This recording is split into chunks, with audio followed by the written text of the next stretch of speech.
আহলে বাইতের মর্যাদা, আহলে বাইতের মহব্বত। আসলে আহলে বাইতের মহব্বত আমরা কেন করব? যখন উনি বিপদে পড়েছে তখন ওরা নির্দ্বিধা ওনার থেকে নিজেকে বাঁচানোর জন্য সরে গেছে। হুসাইন রাদিয়াল্লাহু তাআলা আনহু তার পরিবারবর্গ নিয়ে কারবালার প্রান্তরে মর্মান্তিক শাহাদাত বরণ করার অনেকগুলো কারণ রয়েছে। তার মধ্যে একটা হচ্ছে অন্যায়ের কাছে কোনোদিন মাথা নত করা যাবে না। নাহমাদুহু ওয়া নুসাল্লিমু আলা রাসূলিল কারীম, আম্মা বাদ। আউযু বিল্লাহি মিনাশ শাইতানির রাজীম। বিসমিল্লাহির রহমানির রহিম। কুল লা আসআলুকুম আলাইহি আজরান ইল্লাল মাওদাতা ফিল কুরবা। ওয়া ক্বালা রাসূলুল্লাহি সাল্লাল্লাহু আলাইহি ওয়াসাল্লাম ওয়া আনা তারিকুন ফীকুম সাকালাইন আউয়ালুহুমা কিতাবুল্লাহি ফিল হুদা ওয়ান নূর ওয়া আহলি বাইতি আযকারুকুমুল্লাহু ফি আহলি বাইতি।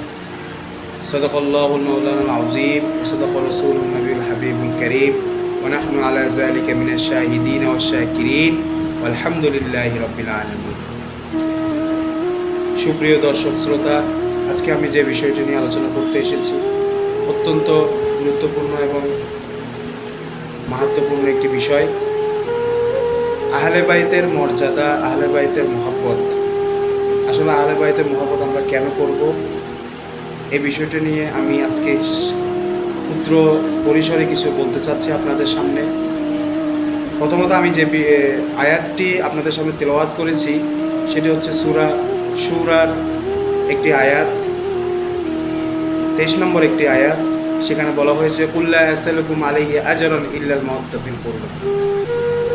আল্লাহ রাব্বুল আলামিন তার হাবিবকে তিনি বলছেন যে আপনি বলে দিন, আমি আমার দ্বীন প্রচারের জন্য তোমাদের কাছে কোনো প্রতিদান চাই না, কেবল চাই আমার নিকটাত্মীয় মানে আহলে বাইতের প্রতি ভালোবাসা। একটি হাদিস আমি আপনাদের সামনে বলেছিলাম, সেটি হযরত যায়েদ ইবনে আরকাম রাদিয়াল্লাহু তাআলা বর্ণিত। তিনি বলেন রাসূল করিম সাল্লাল্লাহু আলাইহি ওয়াসাল্লাম ইরশাদ করেছেন, আমি তোমাদের মাঝে দুটি ভারী বস্তু রেখে যাচ্ছি। একটি হলো আল্লাহর কিতাব আর আরেকটি হলো আমার আহলে বাইত বা আমার বংশধর। এখানে যে বিষয়টি স্পষ্ট হচ্ছে সেটি হচ্ছে আল্লাহর রসুলের যে পরিবার, এই আহলে বাইতের প্রতি মহব্বত এবং ভালোবাসা এবং আহলে বাইতের যে অনুসরণ, এগুলো বাধ্যতামূলক করা হয়েছে। আল্লাহ রসুলকে যেমন মহব্বত করতে হবে তেমনি আল্লাহ রসুলের আহলে বাইতকে মহব্বত করতে হবে। এখন আহলে বাইতের মধ্যে কারা কারা রয়েছে? 1 নম্বরে রয়েছে ওনার স্ত্রীগণ, 2 নম্বরে রয়েছে ওনার যারা স্ত্রীদের থেকে বা ওনার নাতি নাতনি যারা রয়েছে তারা, 3 নম্বরে হচ্ছে ওনার কন্যাগণ, 4 নম্বরে হচ্ছে ওনার হাসনাইনে কারিমাইন যারা রয়েছে, তারপরে অন্যান্য যারা মেয়েদের থেকে যে নাতিরা দুনিয়াতে আগমন করেছে সেগুলো হচ্ছে কি আহলে বাইত। তাহলে আহলে বাইত আমরা সব আহলে বাইতকে আমরা স্মরণ করি, অনুসরণ করি এবং আমরা মহব্বত করি। কিছু অনেকেই বলে থাকেন যে আমরা শুধু পাক পাঞ্জাতন যারা রয়েছেন আমরা শুধু তাদেরকে আহলে বাইত মনে করি। আসলে আহলে সুন্নাত জামাত আকীদা এটা নয়।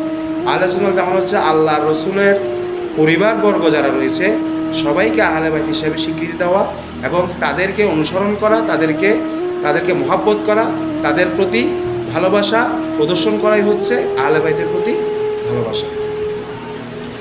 এখন শুধু আমি আহলে বাইতকে ভালোবাসলাম, কিন্তু আহলে বাইতের যে কাজ, আহলে বাইতের যে আমাদের প্রতি একটা আমাদেরকে যে শিক্ষা দিয়ে গেছেন সেই শিক্ষা অনুযায়ী আমরা সেটাকে পালন করছি না, তাহলে আমাদের এই আহলে বাইতের মহব্বত দিয়ে আমাদের কোনো কাজেই আসবে না। কি শিক্ষা? হাসনাইনে কারিমাইন হযরত হুসাইন রাদিয়াল্লাহু তাআলা আনহু তার পরিবারবর্গ নিয়ে কারবালার প্রান্তরে মর্মান্তিক শাহাদাত বরণ করার অনেকগুলো কারণ রয়েছে। তার মধ্যে একটা হচ্ছে অন্যায়ের কাছে কোনোদিন মাথা নত করা যাবে না। সেটা অন্যায়কে অন্যায় বলতে হবে, অন্যায়ের কাছে কখনো নিজেকে ছোট করা যাবে না। 2 নম্বর হচ্ছে সবাই 5 ওয়াক্ত সালাত আদায় করতে হবে। দেখুন, আপনি হুসাইন রাদিয়াল্লাহু তাআলা আপনি যখন হিস্টোরিটা পড়বেন দেখবেন যে উনি যখন ওনাকে কতল করার জন্য, শাহাদাত করার জন্য যখন সীমার ওনাকে আক্রমণ করেছে, উনি ওনার কাছ থেকে উনি 2 রাকাত নামাজের জন্য সময় চেয়েছেন। তারপরে উনি 2 রাকাত নামাজ আদায় করেছেন, এরপরে উনি শাহাদাত বরণ করেছেন। তাহলে দেখুন নামাজের কত মর্যাদা। 3 নম্বরে হচ্ছে লোভ লালসা, এগুলো থাকতে পারবে না। 4 নম্বরে হচ্ছে হারাম থেকে বেঁচে থাকতে হবে। ইয়াজিদ হারাম ছিল, হারামকে কখনো সমর্থন করা যাবে না। সেটা আল্লাহ রসুলের কলিজার টুকরা হোসাইন রাদিয়াল্লাহু তাআলা সেটাই করেছে। আর আরেকটা বিষয় হচ্ছে কোনোদিন কারো বিপদে ঠেলে দিয়ে তার থেকে দূরে সরে থাকা যাবে না। যেমন আল্লাহ রসুলের নাতিকে কুফায় ডেকে নিয়ে এসেছিলেন সেখানকার অধিবাসীরা, কিন্তু যখন উনি বিপদে পড়েছে তখন ওরা নির্দ্বিধা ওনার থেকে নিজেকে বাঁচানোর জন্য সরে গেছে।